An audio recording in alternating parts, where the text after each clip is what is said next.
Good morning students, प्रज्ञा school की online class में आपका स्वागत है। आज हम पढ़ेंगे लेक्चर 7 के क्लास 5 के सब्जेक्ट एसएसटी लेसन 2 बूंद बूंद दरिया दरिया का आगे का भाग। पीछे के भागों में हमने पानी से जुड़े रिवाज, अलबिरूनी, राजस्थान में पानी का प्रबंध कैसे किया जाता है आदि आदि चीज़ों के बारे में जानकारी प्राप्त की थी।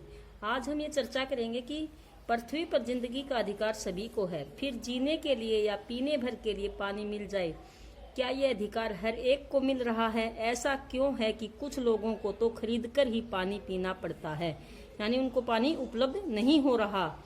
पृथ्वी पर तो पानी सभी का साझा है, यानी सभी का है पानी, फिर कुछ लोगों को खरीद कर पानी क्यों पीना पड़ रहा है? क्या कारण है कि कुछ लोग पानी को खरीद कर पी रहे हैं? कुछ लोग गहरी बोरिंग करके जमीन के नीचे से ज्यादा पानी खींच लेते हैं। ये कहाँ तक सही है? क्या ये बात आपको सही लगती है?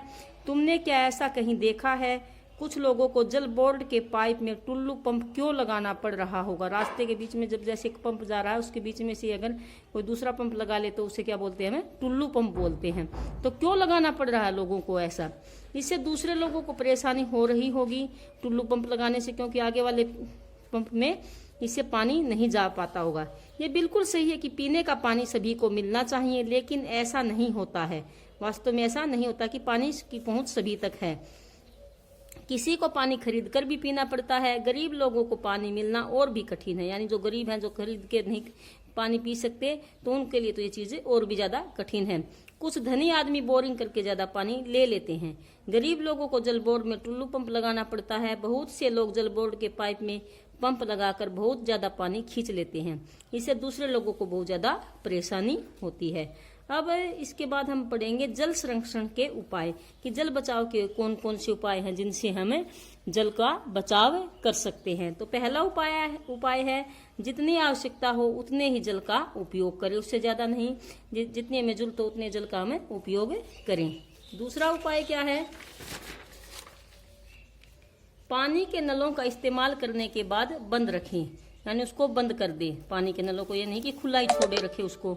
तीसरा उपाय क्या है? अगर हम दंत मंजन आदि करते समय क्या करते हैं कि जब दंत मंजन करते हैं तो नल को खुला रख देते हैं, तो ये नहीं होना चाहिए।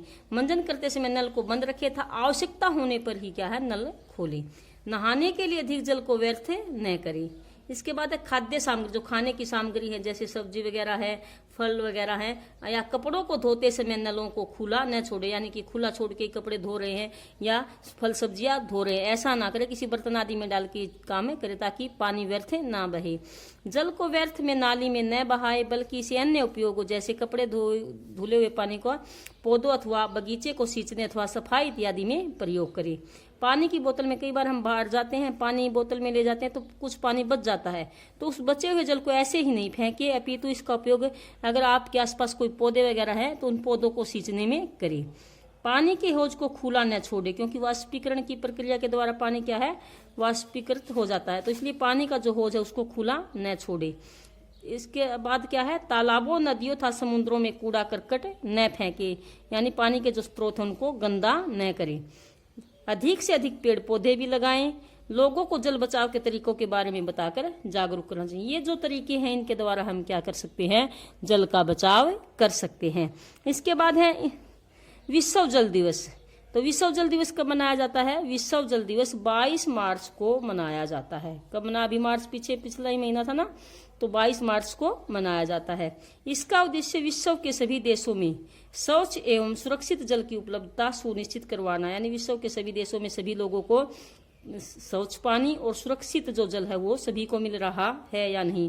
साथ ही जल संरक्षण के या जो जल बचाव के महत्व पर भी लोगों का ध्यान केंद्रित करता है। अब आप होमवर्क नोट करोगे।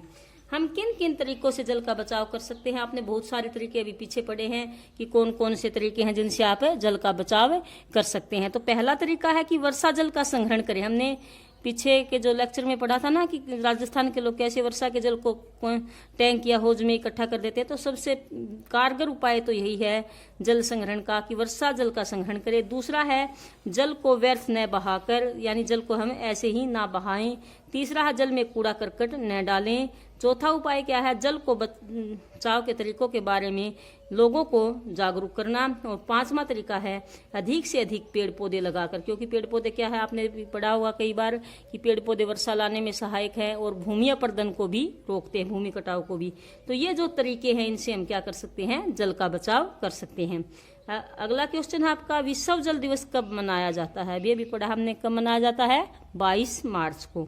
तरुण भारत संघ ने दड़की माई की मदद कैसे की? ये पीछे हम दड़की माई वाले पाठ में लेक्चर में हमने पढ़ा था ना। तो उसके बाद दड़की माई राजस्थान के अलवर जिले के एक छोटे से गांव में रहती थी। वहां की औरतों का पूरा समय घर के कामों एवं जानवरों की देखभाल में चला जाता था। कई बार इनकी पूरी रात पानी खींचने व लाने में चली जाती थी।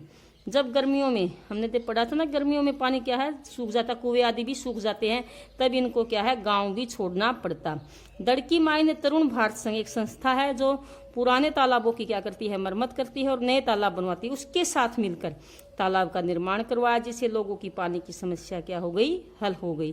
तो इस प्रकार दड़की माई ने क्या है, तरुण भारत संघ के साथ मिलकर लोगों की मदद की।